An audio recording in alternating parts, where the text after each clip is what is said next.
Senator John Thune. John, thank you.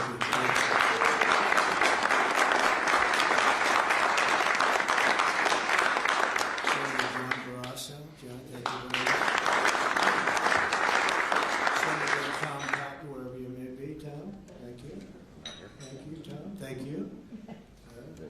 So, Senator Shelley Moore Capito, who has been very thank you. Senator James Langford from one of my favorite states. 77 out of 77. 77 out of 77. Reagan was 56. That was the record. We got every one of them. Thank you, Jim. And a fantastic friend of mine and an incredible advocate during the election a year ago, Tim Scott. Thank you, Tim. So as you know, we are in the midst of a disastrous Democrat-created government shutdown, and it is Democrat-created, but I don't think they're getting really the blame that they should. That's now officially the longest shutdown in American history. The Democrat radicals in the Senate have shown zero interest in reopening the government, and I don't think they'll act so soon. A lot of people disagree. I've been saying for the last 30 days, we've had 4 or 5 different points. Yes, sir, they're going to get it right now. We should have it done in a day. I've heard that about 4 times. I heard it after Kings, they said I was a king. And I heard it after Kings. I heard it after a couple of other moments in time. And I said, no, I don't believe so. And now I heard it's after the election. I don't believe so. I think they will. I think they're kamikaze pilots. I just got back from Japan. I talked about the kamikaze pilots. I think these guys are kamikaze. They'll take down the country if they have to. So I don't think so. Millions of Americans are going to be without SNAP benefits. And I will say about SNAP benefits, so when I was president, we had $7 billion worth, and now they have many times that, because these benefits were given to anybody that asked, and they're up to, I hear, just many times, $47 billion. So it wasn't the purpose of SNAP. It was for people that really had problems, down and out, people that really had problems. But during Biden, they gave it to anybody that wanted it. I think it's something you have to talk about because the numbers are incredible. But countless public servants are now not being paid, and the air traffic control system is under increasing strain. We must get the government back open soon, and really immediately. We have to get it open. We have the hottest economy we've ever had, and it's affecting the stock market now a little bit. But the stock market, as of Friday, has hit many record highs during the last 9 months, many. And it will again. This is just the beginning, because with these plants that are being built right now start opening up, we've never had anything like this. There's a boom. There's a construction boom right now, but that's going to be bigger than that. That's going to be an economic boom as soon as they open up, and it's going to be something special. We have car companies coming in. When I was in Japan, Toyota, Mr. Toyota, I said, "What's your name?" "Toyota." I said, "Oh, you're rich." I said, "How much of the company do you own?" 92.1%. I said, "I'm glad you said the one who wants to be." I said, "You're a rich guy." And he said, "I'm investing $10 billion in the U.S. And you know who I'm talking about, right? You introduced me, Mr. Senator. You introduced me originally when you were the ambassador to Japan. He's still good. He's still strong. But he had no interest in investing in this country. Now he's investing $10 billion as of 1 week ago in building new plants. We have auto plants coming in incredibly, but we have AI and all of them. And we can't be extorted to give $1.5 trillion to people that came into the country illegally, many from prisons, many drug dealers. A lot of people came in from mental institutions. They want to give a lot of money to the people that came in illegally. We have to get them out. We can't. No country can sustain that. That's not like an attack on our country. In no country, these are not going to be productive people. These are going to be anti-productive people. And we can all have big hearts. I have a bigger heart than anybody, but we can't let that happen. It's time for Republicans to do what they have to do, and that's terminate the filibuster. It's the only way you can do it. And if you don't terminate the filibuster, you'll be in bad shape. We won't pass any legislation. There'll be no legislation passed for 3.25. We have 3.25 years, so that's a long time. But when they can't do an extension, and John, I think they've done an extension every single time they've ever been asked forever. This is the first time they haven't done an extension. Extensions are supposed to be easy, but if they won't do an extension, they won't do any bill, even a simple bill. And we should do our own bills. We should get out. We should do our own bills. We should open up. We should start tonight with the country's open. Congratulations. Then we should pass voter ID. We should pass no mail-in voting. We should pass all the things that we want to pass, make our elections secure and safe, because California is a disaster. Many of the states are disasters. But can you imagine when they vote almost unanimously against voter ID? All we want is voter ID. You go to a grocery store, you have to give ID. You go to a gas station, you give ID. But for voting, they want no voter ID. It's only for one reason, because they cheat. We would pass that in 15 minutes. If you don't get it, you'll never pass that. You'll never talk about mail-in ballots. Mail-in ballots make it automatically corrupt. If you have mail-in ballots, automatically it's correct. Even Jimmy Carter, they had the Carter Commission after he got out of office, and he had a group of very distinguished people, Democrats and Republicans, and they passed, they recommended things take place. It was a long time ago.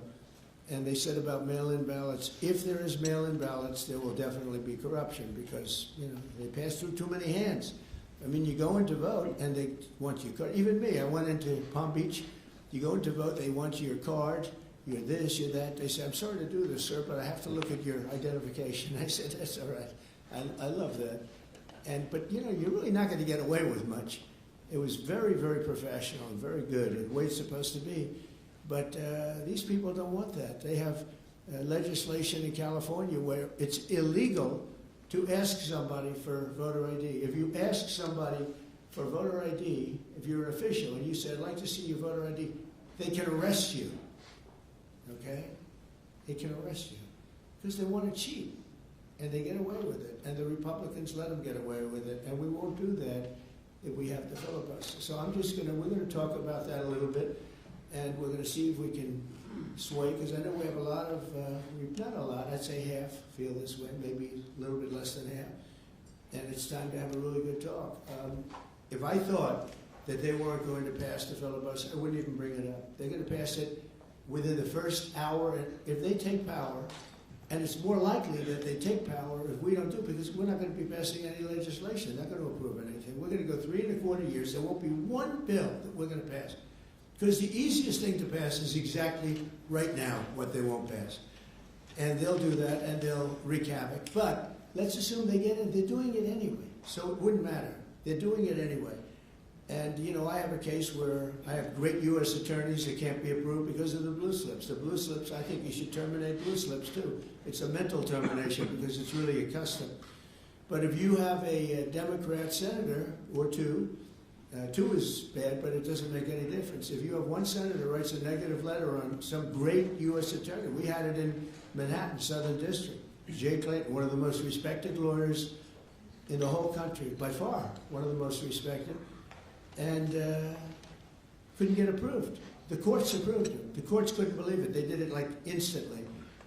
He went to the best schools, got the best marks, top of his class, everything was perfect. I mean, he was like lived the perfect life. Went to Sullivan and Cromwell, almost immediately became the head of Sullivan and Cromwell, you know, the most prestigious law firm, I would say, in the country, just about, whether it's Sullivan or 2 or 3 I could name, but Sullivan, I would say, really, maybe #1.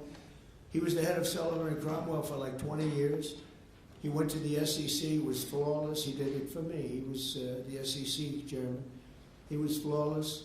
Then he went to Apollo, where he was the chairman of Apollo, and was flawless. Everything went good. The stock went through the roof and everything. I asked him to go to the Southern District, and he said, I'll do what you'd like to do, sir. He's a very high-quality person. But he couldn't get approval from Schumer. Schumer didn't approve him. The best student, the best schools, everything. He's like flawless.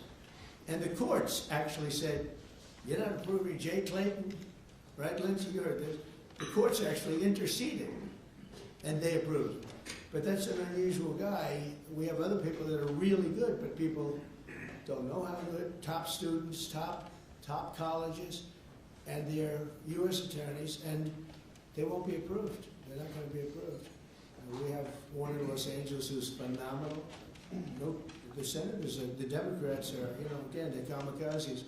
The Democrats are not going to approve them. Blue slips are a disaster. So the only people I can get approved are Democrats. I was told that by the Democrats. We'll only approve Democrats.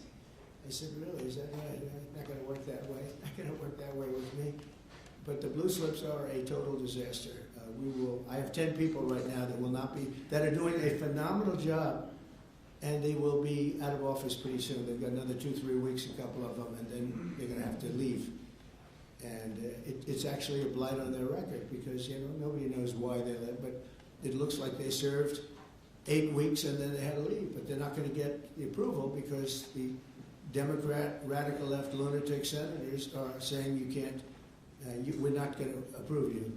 And if we're not going to approve you, I had actually one Republican who got 2 great letters, but it turned out that he was a rhino, but that was a nice term for him. Now, he got 2 letters of approval, and when I said 2 Democrats approved him, I had to fire him because I figured if 2 Democrats approved him, they wrote the most beautiful letters. I found out, man, this is strange, and he was no good. I fired him. He was really not much of a Republican. The recommendation of that one wasn't such a good recommendation. Someday I'll tell you who recommended him, but it wasn't exactly the best. But when I saw when I saw the 2 senators from Virginia gave him glowing marks, Tim, I said, let me see this. I read the most beautiful letters I've ever seen. I said, I called him up. I said, sorry, you're fired. Get the hell out of here. And but it's a horrible thing. Blue slips is a horrible thing because I have the right to pick judges and I have the right to pick U.S. attorneys, and this takes away the right from me. And I think we're going to go to court on it, and we'll see what happens in court.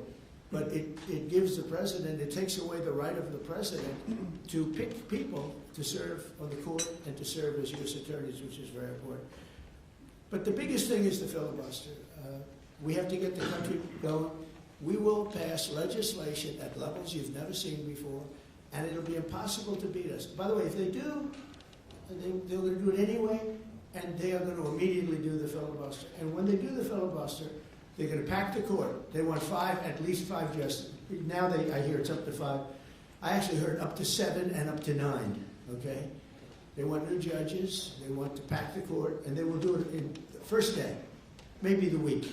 Maybe they'll slow it down because there's no reason to rush. But they'll do it the first week. They'll vote on this, and I have friends over there that are Democrats. I'm close to a lot of people. And I asked them about that because some people say, well, maybe they won't do that. I mean, they destroyed the career of Manchin and Sinema, and they got them out there with the only objectors. Nobody else is going to object. They're going to do it the first day. They're going to pack the court. They're going to make D.C. a state, and they're going to make Puerto Rico a state. So now they pick up 2 states. They pick up 4 senators, okay? You think you have problems? They're going to do all of the things. They're going to pick up electoral votes. It's going to be a very, very bad situation. And it's done. It's done. As soon as they attain power. Now, if we do what I'm saying, they'll most likely never attain power because we will have passed every single thing that you can imagine that it's good and all good for the country.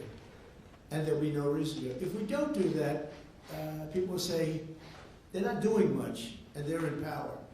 So the good news is we did the great, big, beautiful bill, and it's the greatest thing we could have done. And the smartest thing with John and our Speaker of the House, who's so good, Mike Johnson, we did all in one bill. If we didn't, John, it would be a problem because we would have gotten a small piece passed. A lot of people wanted to do that. A lot of people in the room wanted to do that. They went along with me and John and everybody, and we got this thing passed. Honestly, it's 4 years worth of goodies. No tax on tips, no tax on Social Security, no tax on, think of it, no tax on overtime. It's an unbelievable tax cut for the workers and for business, where business is going to create jobs, and we're creating jobs at levels that nobody's ever seen before. All these things are good. We have to be able to get the word out. If we don't get the word out, we'll make it a very big mistake. So I have this long, beautiful, and very boring speech. I won't bother with you. But because we can just start talking, and I think it's very important. We have to get the country open, and the way we're going to do it this afternoon is to terminate the filibuster. And it's possible you're not going to do that. And I'm going to go by your wishes. You're very smart people. We're good friends. But I think it's a tremendous mistake, really. It would be a tragic mistake, actually.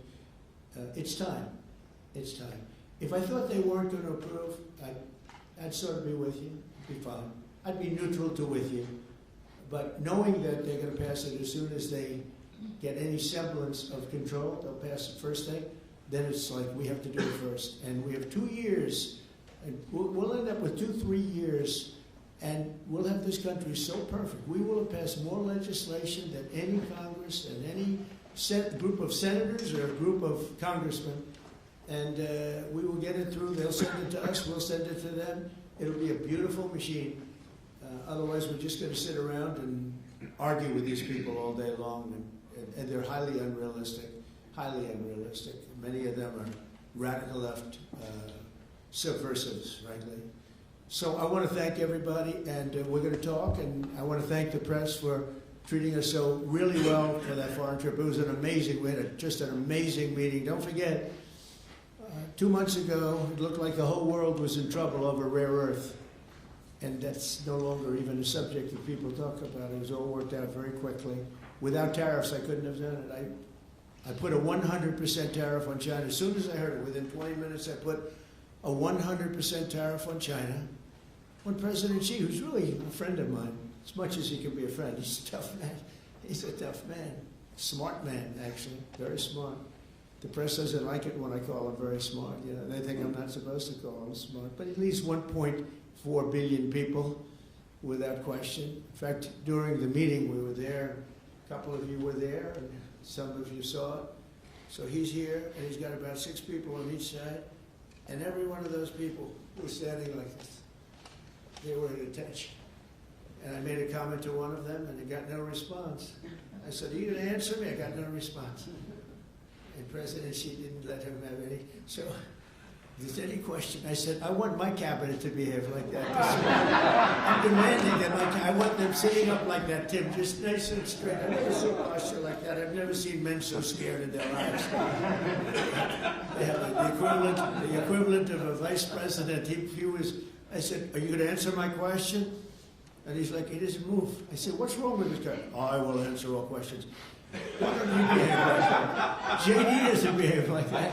JD butts into conversations. I want to have that for at least a couple of days, okay, JD? We'll keep you long term, but a couple of days of that would be very, very nice. Okay, I want to thank you, and we'll talk a little bit. And I see they set me up with a podium. I thought I'd just be sitting, but it's probably easier.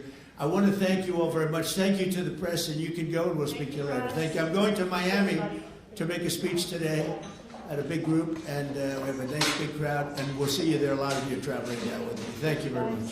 Mr. President, you sound very frustrated by last night's elections. What are the takeaways for people in this room? Thank you, press. What happens if they don't eliminate the press? Keep moving. Thank you, press. Please, Rod. Thank you.